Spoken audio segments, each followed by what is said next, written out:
Salut à toi, t'es bien sur Petit Souffle. J'espère que tu vas bien. Moi, ça va très bien. Je te parle depuis un pic, un sommet. Je suis en haut d'une montagne et c'est la première fois sur Petit Souffle que je fais ça. J'ai déjà enregistré des épisodes dans les Alpes pendant la route des Grandes Alpes, mais j'étais pas en haut. J'étais en haut d'un col, mais pas d'une montagne, en haut d'un un sommet comme ça. Je me trouve à la Tournette. Ça fait partie de ces sommets à côté d'Annecy qui surplombe le lac d'Annecy qui offre une vue mais vraiment extraordinaire sur tout. C'est-à-dire que, c'est-à-dire que je vois à la fois le Mont Blanc comme je peux voir les portes de Grenoble en passant par plusieurs sommets assez connus. On voit par exemple la barre des Écrins et tous les écrins d'ailleurs d'une façon générale. Et voilà, un beau panorama à 360 degrés du coup. Et, euh, et en fait, je m'apprête à passer la nuit ici. Je suis venu tout seul. Il y a 2 semaines, j'étais parti en trek avec Thomas, qui est déjà apparu sur le podcast pour la route des Grandes Alpes. Et après ce trek, après 2 ans d'ailleurs sans trek, là de retrouver tout ça, ce plaisir d'être dans la nature et de se reposer, de vivre autre chose. Ça m'a donné envie voilà, de repartir là sur un week-end rapidement, partir un samedi du coup matin depuis Lyon et dormir à la Tournette et redescendre le lendemain et aller se baigner avec un ami au lac. Et voilà donc panorama et décor assez insolite encore une fois. Ça change des aéroports mais on a quand même la tête dans les airs donc moi ça me va et je pense que ça va bien sur Petit Souffle. Dans cet épisode, en fait, justement, je voulais parler en fait d'une expérience en trek, qui s'est passée il y a 2 semaines, et ça parle de peur en fait. J'étais au téléphone hier soir, c'est marrant parce que ça arrive à ce moment-là, c'est très aléatoire, mais j'ai une très bonne amie qui m'a appelé et qui me racontait un petit peu son installation. Elle s'est installée à Vancouver, une ville où j'avais pu faire un épisode d'ailleurs. Et là-bas, sa mère l'avait rejoint, et avec sa mère, elles ont des relations assez distantes quand même. Et c'est notamment du fait que sa mère a très peur, a beaucoup de peur en fait. Sa peur est assez omniprésente dans sa vie, c'est-à-dire que prendre un transport peut lui faire peur, les gens lui font peur, l'actualité lui fait peur, la montagne peut lui faire peur, la nature. En fait, elle a d'une certaine manière peur d'avoir peur.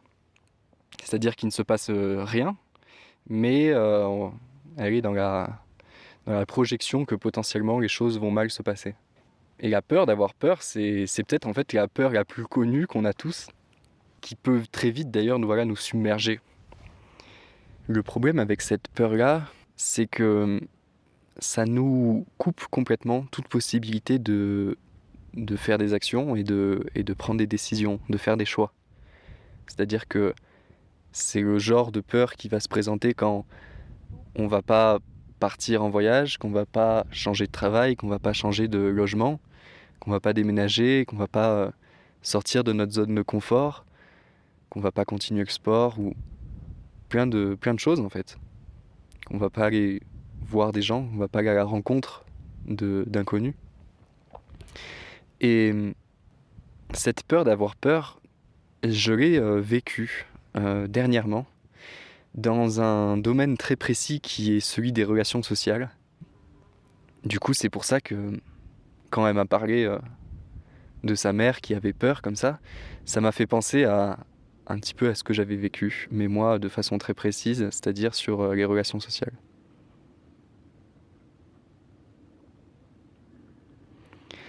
Et cette peur-là, j'en ai beaucoup souffert.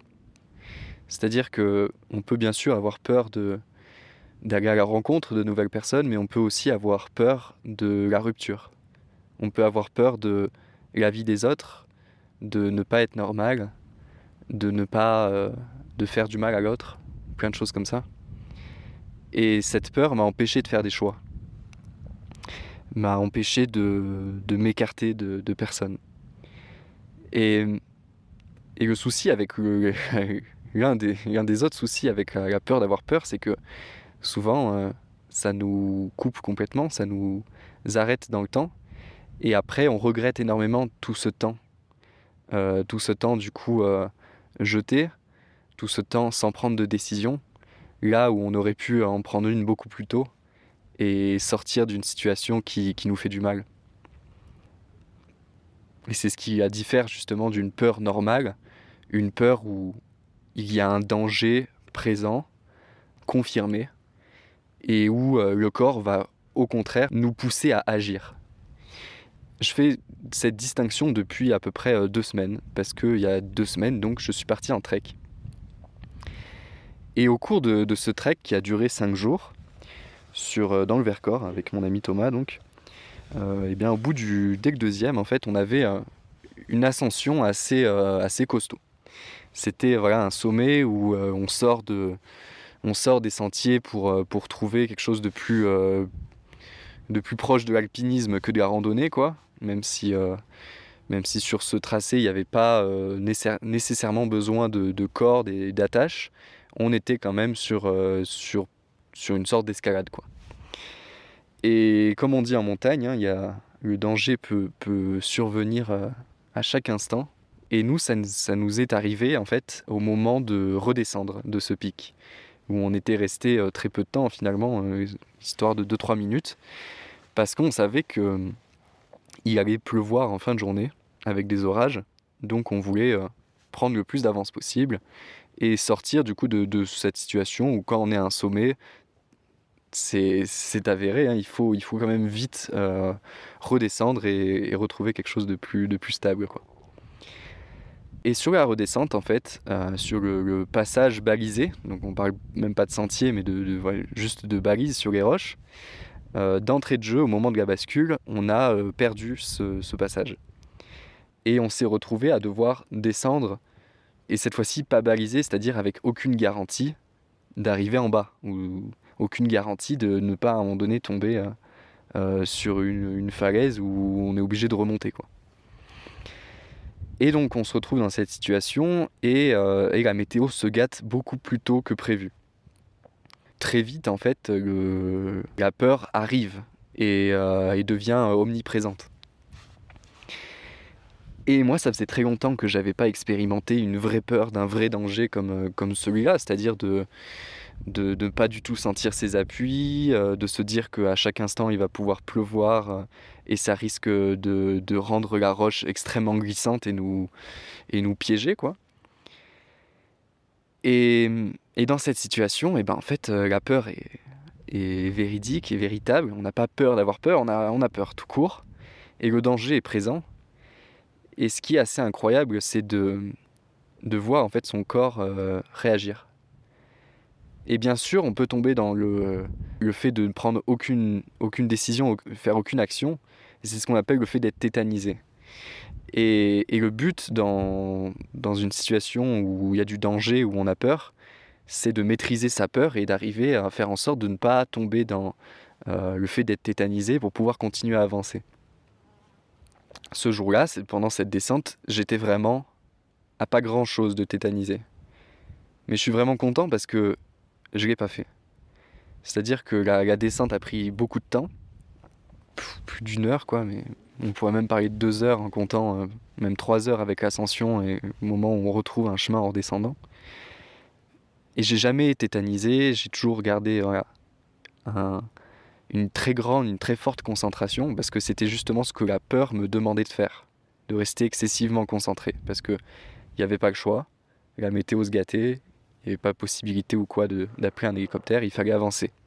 Il fallait avancer doucement, le plus efficacement possible, de façon la plus safe.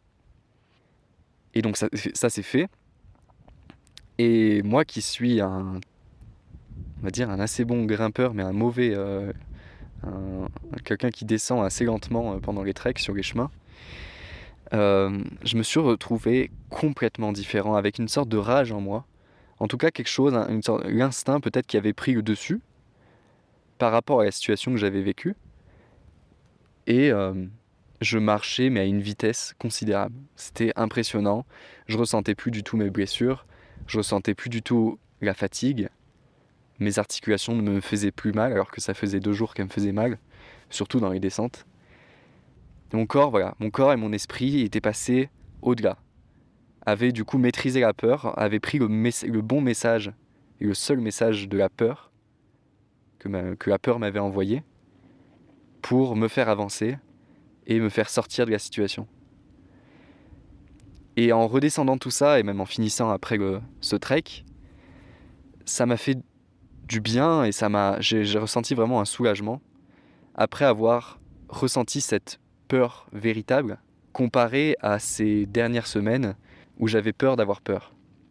Il y avait vraiment là aucun regret, bien sûr, alors pas regret, c'est pas le mot, mais si, ouais, c'est quand même le mot. Je regrettais pas du tout et je m'en voulais pas en fait de m'être trompé de chemin. Pas que je le referais ou quoi, mais que on n'a vraiment pas fait exprès. Et pourtant, on cherchait le chemin, on cherchait le passage balisé. Mais voilà, les choses ont fait que on s'en est écarté et on a dû faire avec. Et on s'en est sorti. On a pris une décision, on a fait des choix et on a été actifs et on ne peut que du coup apprendre de tout ça en plus. Donc c'est ça aussi ce qui est bien avec les passages où il y a une forte émotion, une nouvelle expérience, tout ça, c'est qu'on en apprend beaucoup. Alors bien sûr, c'est impossible de ne pas ressentir de peur. C'est impossible de ne plus jamais ne pas avoir peur d'avoir peur. C'est pas possible du tout d'éradiquer une peur ou quoi que ce soit. Mais il y a une chose qui est quand même très intéressante, c'est, je pense pour moi, le fait d'expérimenter ces peurs. Le fait d'aller leur faire face.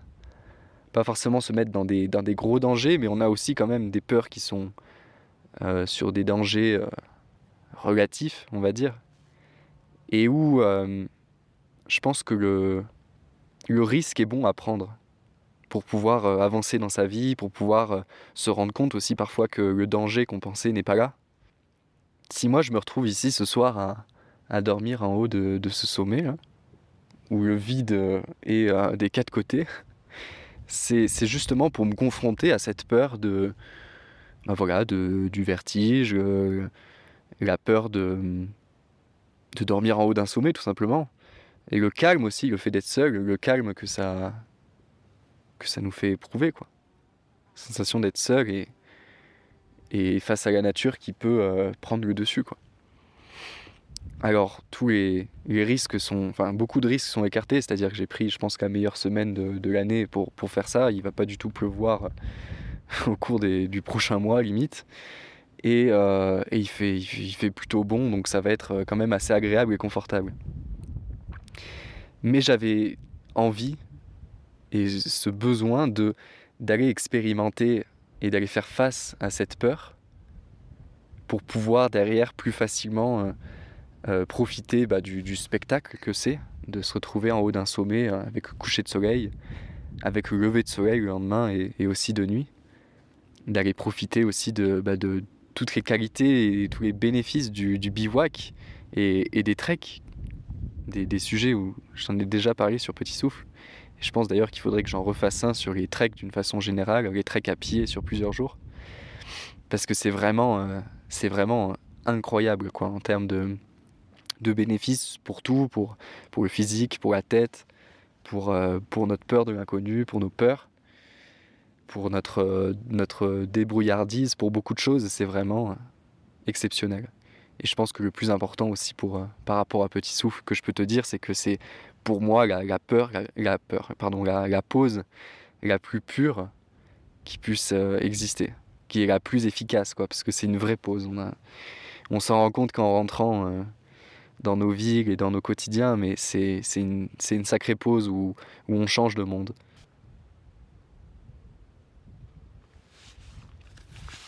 Voilà, c'est à peu près ce que je voulais te dire pour aujourd'hui, pour cet épisode. Je me retrouve à côté il y a un parapente qui passe, c'est incroyable. Ça, c'est quelque chose qui me donnerait bien envie de faire aussi. Ouais, je voulais finir aussi sur une note, c'est que hop, sur ce trek, là, par exemple sur ces 24 heures, aujourd'hui, en dormant au sommet, je me suis retrouvé à discuter, voilà, tout à l'heure avec 4 personnes qui étaient là aussi. Alors qui vont pas passer la nuit, mais qui venaient profiter un petit peu des couleurs et tout. Ils étaient assez jeunes et hyper ouverts d'esprit et tout, et dans la déconne. Et on a passé, voilà, un moment, pendant 1 heure, où au bout de ça, en aussi peu de temps, on avait l'impression de s'apprécier et d'avoir connu comme une sorte d'expérience de plusieurs jours, voire de plusieurs semaines, quoi. Et, et donc voilà, c'est partir seul, c'est se donner l'occasion de rencontrer des gens. Et, euh, et voilà. Et aujourd'hui, du coup, par rapport à cet épisode, c'est bien parce qu'on a parlé aussi de peur, donc comme quoi il y a aussi d'autres avantages avec le fait de se retrouver seul que des bonnes choses, quoi. Ah, je suis content. Voilà, je te laisse là-dessus et je te dis à très vite.